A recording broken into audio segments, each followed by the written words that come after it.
Hello दोस्तों, नमस्कार। SM किसी चैनल में मैं आप सभी लोगों का दिल से बहुत बहुत स्वागत करता हूं। दोस्तों, आज का ये टॉपिक बहुत सारे लोगों ने कमेंट सेक्शन में रिक्वेस्ट किया था, सर एक वीडियो रिलायंस इंडस्ट्री के ऊपर प्लीज़ बना देना।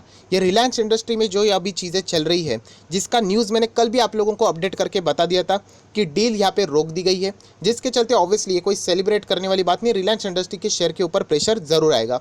सो यहाँ पे आगे क्या हो सकता है? क्या रिलायंस के शेयर प्राइस में गिरावट आएगी, या फिर रिलायंस का शेयर इस जो प्रॉब्लम है उससे वो उबर कर आगे बढ़ जाएगा? कितना टाइम यहाँ पे लग सकता है? क्या सिचुएशन यहाँ पे क्रिएट हो सकती है?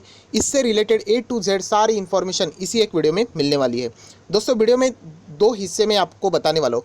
पॉइंट नंबर 1, ऑब्वियसली जो दिग्गज एक्सपर्ट है, बहुत सारे एक्सपर्ट है, उनका क्या कहना है कि इस डील से रिलेटेड, ये अभी फ़िलहाल जो ये मैटर चल रहा है उससे रिलेटेड उनका क्या कहना है कि कब तक ये सॉर्ट हो पाएगी, क्या ये मैटर बड़ा बन पाएगा। तो वो फर्स्ट पॉइंट कवर करेंगे। And second point, as usual मेरा क्या यहाँ पे ओपिनियन है वो मैं आपके सामने यहाँ पे रखने वाला हूँ। तो चलिए दोस्तों, फटाफट इस वीडियो को स्टार्ट करते हैं। बट उससे पहले जरूर कहना चाहूँगा, अगर किसी ने फर्स्ट टाइम विजिट किया इस चैनल को सब्सक्राइब कर लेना, बेल आइकन को प्रेस जरूर कर लेना। दोस्तों, उसी के साथ साथ मैंने कल एक वीडियो बनाया था स्टॉक मार्केट क्लासेस के ऊपर कि डीमैट अकाउंट के नाम के ऊपर इंट्राडे के कैसे फ्रॉड आपके साथ किए जाते हैं। तो ये वाला वीडियो भी जरूर देखना, लिंक आपको ऊपर आई बटन पे मिल जाएगी। सो प्लीज़ दोस्तों अवेयर रहना, क्योंकि मेरा भी नाम इस्तेमाल करके बहुत सारे लोग ये फ्रॉड आपके साथ यहाँ पे कर रहे हैं। सो दोस्तों, अभी हम लोग आ चुके हैं बिल्कुल हमारे नॉर्मल स्क्रीन के ऊपर। एंड यहाँ पे हम लोग जाएंगे रिलायंस इंडस्ट्री के प्राइस के ऊपर। सबसे पहले आप देख सकते हैं रिलायंस इंडस्ट्री में 3.70 3.5% से ज़्यादा से गिरावट। एंड यही रीज़न है दोस्तों कि निफ्टी में भी हम लोग को गिरावट थोड़ी सी और ज़्यादा देखने को मिली, क्योंकि आप सभी लोग पता है रिलायंस इंडस्ट्री का वेटेज कुछ ज़्यादा ही है। सो रिलायंस में हम लोग को गिरावट देखने को मिली। हालांकि 2000 इसका सब इंपॉर्टेंट सपोर्ट लेवल यहाँ पे माना जा रहा है। सो 2000 के ऊपर ही इसने क्लोजिंग फिलहाल यहाँ पे दी है। अगर आज के दिन की लो की बात करें तो 2018 तक ये स्टॉक यहाँ पे आया था। एंड शुरुआत से ही जैसे हम लोग को ओपन होते हुए देखने को मिला, वही इसका आज का हाई था। एंड यही लॉजिक आप सब लोग पता है, क्योंकि ये जो न्यूज़ सामने आई इसके चलते हम लोग को ये प्रेशर देखने को ज़रूर मिला है। सो दोस्तों, जैसे मैंने आप लोगों को बोला कि यहाँ पे हम लोग को गिरावट देखने को मिल रही है, एक बार एनएसए के ऑफिशियल वेबसाइट पे आके देखते हैं कि यहाँ पे क्या इस गिरावट में कोई किसी ने डिलीवरीज उठाई है। तो यहाँ पे देख लेते हैं, यस 36 to 37% के आसपास लोगों ने यहाँ पे रिलायंस इंडस्ट्री ये जो गिरा है वहाँ पे डिलीवरी उठाने की कोशिश ज़रूर की है। सो दोस्तों, चलिए अभी यहाँ पे आ जाते हैं। जैसे मैंने कहा, वीडियो को दो हिस्सों में डिवाइड किया है। सबसे पहले पॉइंट नंबर 1 एक्सपर्ट का क्या कहना है, एंड सेकेंड पॉइंट नंबर 2 मेरा यहाँ पे क्या कहना है। सबसे पहले यहाँ पे एक्सपर्ट को पूछा गया, now that Amazon has won the interim relief, क्योंकि ये छोटा सा एक रिलीफ उनके लिए ज़रूर है। The Future Reliance deal has been put on hold, what happen now. So expert को पूछा गया है, तो आप हम लोग यहाँ पे आंसर देख लेते हैं कि उन्होंने यहाँ पे क्या क्या चीज़ें यहाँ पे बताई है। सबसे पहले उन्होंने यही बताया कि ये जो इशू है वो जल्द से जल्द यहाँ पे सॉल्व हो जाएगा। ये बात किसकी कर रही है? फ्यूचर, अमेजॉन एंड जो रिलायंस, ये तीन हम लोगों को कंपनीज देखने को मिल रही है। इसके चलते जो इश्यूज़ देखने को मिल रहे हैं, इससे रिलेटेड बात हो रही है। उसी के साथ साथ अगर हम लोग यहाँ पे बात करें तो यहाँ पे एक्सपर्ट ने ये भी बताया कि ये जो तीनों पार्टीज़ है वो यहाँ पे हम लोगों को सेटलमेंट के ओर यहाँ पे आते हुए देखने को ज़रूर मिलेंगे। आप देख सकते हैं, ऑफ कोर्स उन्होंने कहा है कि सेटलमेंट की ओर ज़रूर आएंगे। एंड ये जो बातें यहाँ पे बताई जा रही है, फिलहाल ये हम लोगों को सिर्फ बार्गेनिंग एंड निगोसिएशन तक ही सीमित होते हुए देखने को मिलेगी। मतलब उनका यही कहना है कि अमेजॉन फिलहाल सिर्फ और सिर्फ यहाँ पे क्या चाहता है? पैसा चाहता है, इस डील का कॉम्पनसेशन कुछ तो चाहता है। मतलब आप देख सकते हैं, बार्गेनिंग निगोसिएशन यहाँ पे चाहता है, ऐसे बहुत सारे एक्सपर्ट का कहना है। सो एक्सपर्ट ने सीधा सीधा यहाँ पे एक ही शब्द में ऐसा बोल दिया, आप देख सकते, there will be the delays but settlement will be reach. So यही कहना चाहते कि वो सेटलमेंट यहाँ पे हो जाएगा और कोई यहाँ पे दिक्कतें देखने को नहीं मिलेगी। कभी कभी हो सकता है कि ये डिले हो सकता है, बट यहाँ पे अमेजॉन का जो मंशा है वो यहाँ पे हम लोगों को सेटलमेंट या फिर निगोसिएशन की ओर देखने को फिलहाल मिल रहा है। सो दोस्तों, उसके बाद उनको लास्ट और आखिरी, मतलब सेकंड यार आखिरी क्वेश्चन यहाँ पे पूछा गया, जो कि आप लोग देख सकते हैं, रिलायंस एंड जो अमेजॉन की यहाँ पे जो हम लोग को लड़ाई देखने को मिल रही है, जो इशू देखने को मिल रहा है, क्या वो छोटा इशू है? क्या जल्दी यहाँ पे सॉर्ट हो जाएगा? एंड उसी के साथ साथ अगर हम लोग यहाँ पे बातें करें तो क्या ये सिर्फ सेटलमेंट तक ही सीमित रहेगी जैसे उन्होंने यहाँ पे बताई है? तो उन्होंने यही आंसर दिया कि यहाँ पे जो मैटर फिलहाल यहाँ पे चल रहा है वो वैल्यूएशन को लेके है। अमेजॉन की अगर हम लोग बात करें तो उन्होंने बताया कि possibly will just want it investment back with a certain amount of profit. ये उनका कहना है कि अमेजॉन सिर्फ और सिर्फ यहाँ पे पैसा वापस लेना चाहते हैं एंड वहाँ पे प्रॉफिट जोड़ के वो यहाँ पे देखना चाहता है। सो यहाँ पे जो मैटर है सिर्फ और सिर्फ वैल्यूएशन तक सीमित है, ऐसे बहुत सारे एक्सपर्ट का यहाँ पे कहना है। उसी के साथ साथ अगर हम यहाँ पे देखे जाए तो आप देख सकते हैं कि यहाँ पे जो फ्यूचर ग्रुप है उसको भी यहाँ पे कुछ ना कुछ अमेजोन को यहाँ पे करना पड़ सकता है एज अ प्राइस। हम लोग कह सकते हैं ये जो सारी चीज़ें हम लोग को देखने को मिल रही है, उसी के साथ साथ कुछ कमिटमेंट थी उससे रिलेटेड हम लोग को ये बातें देखने को मिल रही है, तो वो ब्रीच ऑफ कमिटमेंट हम लोग को देखने को मिल रहा है। तो इसके चलते अमेजोन यहाँ पे कुछ ना कुछ यहाँ पे पैसा फ्यूचर ग्रुप से भी हम लोग को लेते हुए देखने को भी मिल सकता है। सो फाइनली अगर हम लोग बात करें तो आप देख सकते हैं it will the really a matter of valuation and the negotiated settlement. So एक बार ये सारी चीज़ें यहाँ पे हो जाएगी तो हम लोग को सब कुछ नॉर्मल होते हुए यहाँ पे देखने को मिल सकता है। ये मेरा मानना नहीं है, ये यहाँ पे जो एक्सपर्ट है उन्होंने यहाँ पे जो सवाल का जवाब दिया है वो उनका मानना है। सो दोस्तों जैसे मैंने कहा ऑब्वियसली एक्सपर्ट है तो उनका जो मानना रहेगा तो वो 90% सही हो सकता है, बट स्टिल मैं अपना भी एक ओपिनियन आपके सामने यहाँ पे रखना चाहूँगा क्योंकि आप सब लोग पता है रिलायंस इंडस्ट्री के शेयर मेरे भी पोर्टफोलियो में, बट स्टिल जो रहेगा एक्चुअल में हकीकत वही मैं आपके सामने यहाँ पे बताने की कोशिश करने वाला हूँ। सो दोस्तों अभी आप देख सकते हैं रिलायंस का शेयर आपके सामने यहाँ पे ओपन है। सबसे पहले मेरा ये मानना है कि शायद से अमेजोन सिर्फ ये सेटलमेंट तक सीमित वाली बात यहाँ पे नहीं सोच रही है। मेरा ऐसा मानना है कि अमेजोन ने इससे पहले भी एक इंटरव्यू में बात बोली थी, जेफ बेजोस ने, अमेजोन के जो फाउंडर है उन्होंने, कि इंडिया ये एक बहुत बड़ा मार्केट है एंड रिटेल बिजनेस आप सब लोगों को पता है जितना ज़्यादा पॉपुलेशन उतना उसका खपत यहाँ पे होता है। सो इंडिया बहुत एक बड़ा मार्केट है एंड इसीलिए अमेजोन इंडिया के और बहुत ही ज़्यादा एग्रेसिव भी है। सेकंड अगर हम लोग बात करें तो ये बात सिर्फ सेटलमेंट तक नहीं है क्योंकि रिलायंस इंडस्ट्री ये अमेजोन का कोई मतलब अगर हम लोग बात करें तो ये कॉम्पिटिटर है, सीधा सीधा डायरेक्ट कॉम्पिटिटर है, इनडायरेक्ट भी नहीं, सीधा डायरेक्ट हिट करने वाला कॉम्पिटिटर है क्योंकि इनका भी रिटेल का बिजनेस है एंड इनका भी रिटेल का बिजनेस। तो मुझे नहीं लगता कि अमेजोन जो कि अभी इस मौके का फ़ायदा है उसको इजीली जाने देगा।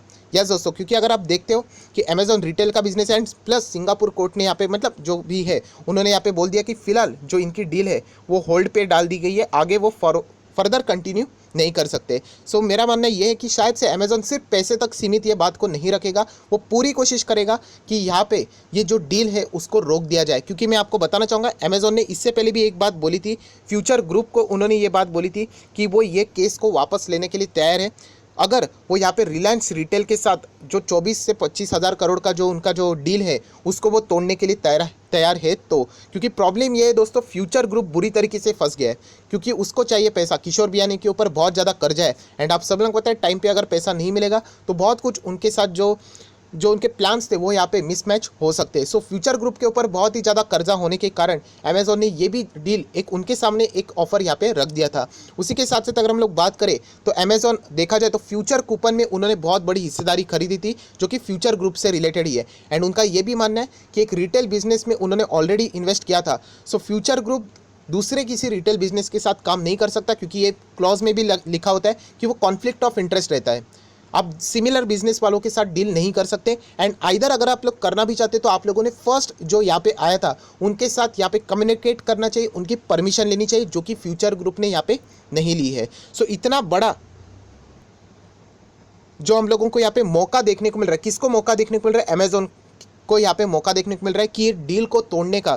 तो मुझे नहीं लगता कि वो सिर्फ पैसों के सीमित रहेंगे क्योंकि पैसा तो अमेजोन के पास क्या कमी थोड़ी है। कंपटीशन की अगर हम लोग बात करें तो ज़रूर वो रिलायंस इंडस्ट्री की ये डील जितनी डिले हो सके या फिर ये डील तोड़ने की वो कोशिश करेंगे, ऐसा पर्सनली मेरा मानना है। सो दोस्तों जो मेरा मानना था वो मैंने बता दिया। अभी हम लोग बात करेंगे कि व्हाट नेक्स्ट, यहाँ पे आगे क्या होगा। तो बहुत ही सिंपल बात है, मैंने इससे पहले भी कहा है कि आप लोगों ने भी ये थिंकिंग पैटर्न डेवलप करना चाहिए। पॉइंट नंबर 1, क्या ये न्यूज़ अच्छी है रिलायंस के लिए? बिल्कुल नहीं। अगर ये न्यूज़ अच्छी होती तो हम लोग को रैली देखने को मिलती, हम लोग को यहाँ पे गिरावट देखने को मिल रहा है एंड वो डिजर्व भी थी। Point number 1। पॉइंट नंबर 2 की अगर हम लोग बात करें, ये जो न्यूज़ है जितनी खींचते चली जाएगी रिलायंस इंडस्ट्री के शेयर प्राइस में रैली आने के चांसेस उतने कम रहेंगे, बहुत ही रेयरली। क्योंकि मैं आपको बताना चाहूँगा इससे पहले भी एक स्टॉक के साथ ऐसा हो चुका है और दोस्तों उसका नाम है इन्फोसिस। यस दोस्तों, इन्फोसिस के ऊपर आप सभी लोगों को पता है विसल ब्लोअर ने कंप्लेंट लगाई थी कि यहाँ पे कुछ तो गड़बड़ी चल रही। कंपनी के सीईओ एंड सीएफओ यहाँ पे उनके जो सबऑर्डिनेट्स है उनके ऊपर प्रेशर डालते हैं कि ज़्यादा नंबर्स बढ़ा चढ़ा के दिखाओ, मार्जिन्स बढ़ा चढ़ा के दिखाओ। एंड दोस्तों बताना चाहूँगा ड्यूरिंग द इन्वेस्टिगेशन जब ये मामला चल रहा था वहाँ पर भी तो कोर्ट में चल रहा था, सिक्योरिटी एक्सचेंज कमीशन में चल रहा था, हमारे इंडिया में भी से भी सब कुछ चेक कर रही थी। सो जब ये मामला चल रहा था तो बताना चाहूँगा इन्फोसिस को लगभग 7 अलग अलग कॉन्ट्रैक्ट मिले।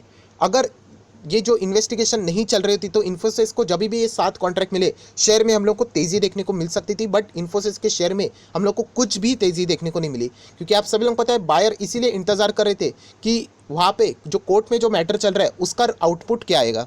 क्योंकि हम लोग यहाँ पे कह सकते हैं कि इनको यहाँ पे कॉन्ट्रैक्ट मिल रहे थे जो कि जता रहे थे कि कंपनी के ऊपर ट्रस्ट है करके, बट स्टिल अगर कल कुछ हो गया 19-20 अगर ये दोषी पाए गए तो इस शेयर में और गिरावट आएगी। सो सिमिलर चीज़ अगर हम लोग यहाँ पे बात करें तो रिलायंस इंडस्ट्री में भी यही देखने को मिलेगा जो हम लोगों को इन्फोसिस में देखने को मिला, क्या कि जितनी ये केस हम लोगों को लंबी खींचते हुए देखने को मिलेगी उतना ही रिलायंस इंडस्ट्री का शेयर हम लोग को फ्लैट पड़ते हुए देखने को मिलेगा या फिर नीचे जाते हुए देखने को मिलेगा। रैली की संभावना बहुत ही रेयर है। हाँ, अगर पूरे ग्लोबली मार्केट में कोई अच्छी न्यूज़ आ गई, पूरे इंडियन मार्केट में कोई बूम आ गया, पैकेज से रिलेटेड कोई अच्छी न्यूज़ आ गई तो एक रैली छोटी मोटी आ सकती है, बट फिलहाल इस न्यूज़ के बाद हम लोग कह सकते हैं कि रिलायंस इंडस्ट्री में हम लोगों को यहाँ पे थोड़े टाइम के लिए हॉल्ट लगते हुए भी देखने को मिल सकता है। इसका अर्थ ये नहीं, बहुत सारे लोग ये पूछ रहे सर क्या शेयर बर्बाद हो गया। दोस्तों, एक डील से शेयर कोई बर्बाद नहीं होता है। अगर आप देखो तो सऊदी अरामको के साथ भी इन्होंने डील की थी, किसके लिए? नेट डेट फ्री करने के लिए। क्या पॉसिबल हुआ? नहीं हुआ। सो इनको दूसरा रास्ता अपनाना पड़ा, रास्ता अपनाया भी एंड उन्होंने अपना टारगेट अचीव भी किया। सो इतना तो मैं कह सकता हूँ कि इससे कोई कंपनी बर्बाद नहीं हो जाती। हाँ, बट कंपनी का शेयर प्राइस बहुत लंबे समय तक एक सीमित दायरे में हम लोगों को ट्रेड करते हुए या फिर आप कह सकते हैं कंसोलिडेशन फेज में हम लोग को रहते वक्त देखने को मिल सकता है। सो ये कहना चाहूँगा कि कंपनी कोई बर्बाद नहीं हो जाएगी, बट ये मैटर जितना खींचता चला जाएगा उतना ही रिलायंस इंडस्ट्री के लिए ये अच्छी बात साबित नहीं होगी। सो मेरा फाइनल डिसीजन यही रहेगा दोस्तों कि जिन लोगों के पास ये शेयर ऑलरेडी है मुझे ऐसा लगता है कि उन्होंने होल्ड करना चाहिए। देखिए, जो लोग जो करना चाहते हैं वो कर सकते हैं, मेरा कोई रिकमेंडेशन नहीं है। जो मुझे लगता है वो मैं बोल रहा हूँ, क्योंकि मेरे पास ये शेयर है तो मैं होल्ड करूँगा। इशू ज़रूर हम लोग कह सकते हैं कि रिलायंस रिटेल का जो फ्यूचर का विजन लेके जाने वाला जो इशू है उसको वो यहाँ पे ब्रेक करते हुए हम लोग को देखने को मिल सकता है, बट स्टिल मुझे ऐसा लगता है कि एक टाइम तक हम लोगों को एक कंसल्टेशन फेज देखने को मिलेगी, बाद में वापस हम लोगों को नॉर्मल होते हुए देखने को जरूर मिलेगा। सो फिलहाल तो यहाँ पे मैं होल्ड करने की कोशिश करूंगा। उसी के साथ साथ जो लोग पूछ रहे हैं क्या फ्रेश बाइंग की जा सकती है, सो दोस्तों मैं इससे पहले भी आप लोगों को बता चुका हूँ, अगर आप बाइंग करना चाहते हो किसी पर्टिकुलर स्टॉक में, अगर आपको वो फंडामेंटली स्ट्रांग लगता है तो आप लोग शुरुआत किसी भी लेवल पर कर सकते हो। बट बहुत सारे लोग इस चीज़ को गलत वे में लेते हैं। उनको लगता है मेरे पास 1 लाख है, चलो इसी लेवल पे 1 लाख माल उठा लेते हैं। ऐसा नहीं, अगर आपको शेयर अच्छा लगता है 1-2 क्वांटिटी उठा लेना, 3-4 उठा लेना। चलो कल ये 2000 का लेवल ब्रेक करेगा तो 1900 तक आएगा, तो चलो और 10 क्वांटिटी उठाना। कल और नीचे गया 1800 तक गया तो चलो और 10 से 20 क्वांटिटी। ऐसा अगर आप लोग बाय ऑन डिप्स करोगे, बट आप क्या करते हो डायरेक्टली 1 लाख सर डाल दूँ क्या? अरे 1 लाख डालोगे तो फिर आपके पास एवरेज का मौका ही नहीं रहेगा। हमको थोड़ी पता कि आगे क्या होने वाला है। तो ये सबसे इंपॉर्टेंट चीज़ है जो कि आप लोगों को यहाँ पे समझनी आनी चाहिए। सो दोस्तों इसीलिए कहना चाहूँगा मेरा नेक्स्ट वीडियो जरूर देख लेना, जहाँ पे मैं आप लोगों को बताने वाला कि मार्केट गिरेगा तो आप लोगों ने कैसा निवेश करना चाहिए। तो आपके बहुत सारे डाउट यहाँ पे क्लियर हो जाएंगे एंड आपको लॉस होने के चांसेस बहुत ही मिनिमम रह जाएंगे। सो फाइनल कंक्लूजन मेरी तरफ से तो यही है कि मैं इसमें होल्ड करूँगा। जो लोग यहाँ पे बता रहे कि मुझे लॉस हो रहा है, मुझे नहीं लगता कि आप लोगों ने लॉस में बेचना चाहिए। इतनी जल्दबाजी मार्केट में तो फिर आप किसी भी शेयर में ऐसे टिक नहीं पाओगे। एंड अगर एवरेज की बात करें तो आप चाहो तो छोटा छोटा क्वांटिटी यहाँ पे उठा सकते हो। अगर और नीचे बहुत बड़ी गिरावट आती है तो आप लोग वहाँ पे ज़्यादा क्वांटिटी भी उठा सकते हो, सब्जेक्ट टू कंडीशन कि आपको वो स्टॉक पसंद होना चाहिए। सिर्फ नीचे गिर रहा है इसका अर्थ ये नहीं होता कि आप लोगों ने वहाँ पे निवेश करना चाहिए। सो जैसे मैंने आप लोगों को यहाँ पे बताया कि मेरा ओपिनियन ये है कि जेफ बेजोस डेफिनेटली अमेजॉन सिर्फ सेटलमेंट निगोशिएशन तक ये बात को सीमित नहीं रखेंगे। ये इनका कॉम्पिटिटर है, पूरी तरीके से वो कोशिश करेंगे कि Reliance retail and future group का डील को यहाँ पे तोड़ा जाए कोर्ट के हिसाब से। एंड अगर हम लोग यहाँ पे बात करें रिलायंस इंडस्ट्री की तो उन्होंने कहा कि वो जल्द से जल्द इस मैटर को सॉल्व करेंगे एंड वापस हम लोग को सब कुछ नॉर्मल होते हुए देखने को मिल सकता है। एंड अगर एक्सपर्ट की बात करें तो उन्होंने ये कहा है कि अमेजॉन निगोशिएशन एंड पैसे के लिए ये सारी चीज़ें सेटल कर देगा एंड वापस नॉर्मल हो जाएगा। सो आपको जो सही लगता है दोस्तों मुझे ज़रूर नीचे कमेंट सेक्शन में बता देना कि आपका यहाँ पे थिंकिंग पैटर्न क्या है। सो आई आशा करता हूँ दोस्तों आपको ये वीडियो अच्छा लगे तो जरूर लाइक करना, शेयर करना। So that's it, thank you very much दोस्तों, we will be meeting our next video. तब तक के लिए बाय बाय।